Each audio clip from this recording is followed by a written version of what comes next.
কি বলো আব্বা আমি ফেল করছি আমি তাই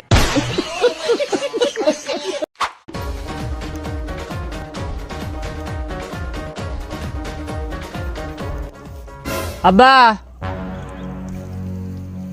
ক বেটা তোর তো পরীক্ষার রেজাল্ট দিলা তোর রেজাল্টের খবর কি? আব্বা আমি না পরীক্ষা ফেল করছি। আচ্ছা বেটা টেনশন করিস না, সামনে বছর ভালো পরীক্ষা দিস। তুই ওই পুকুর পাড়ে যা, বিশ্রাম নিগা, আমি আইতেছি।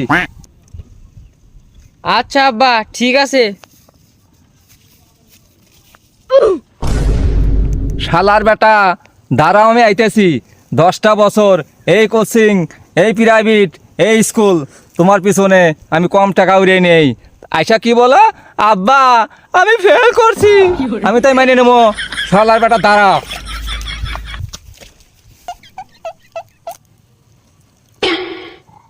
কে রে পরীক্ষা ফেল করলাম, আব্বাকে যে কইলাম আব্বা আমার কিছুই কইলো না।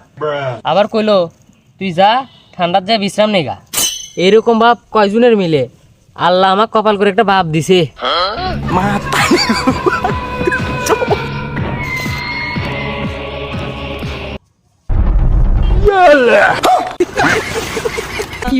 শালার বেটা যদি পয়সা থাকোস বাড়িতে চুল কাটা মেশিন আছে আর কেসি আছে, রাস্তায় বসে চুল কাটাবি।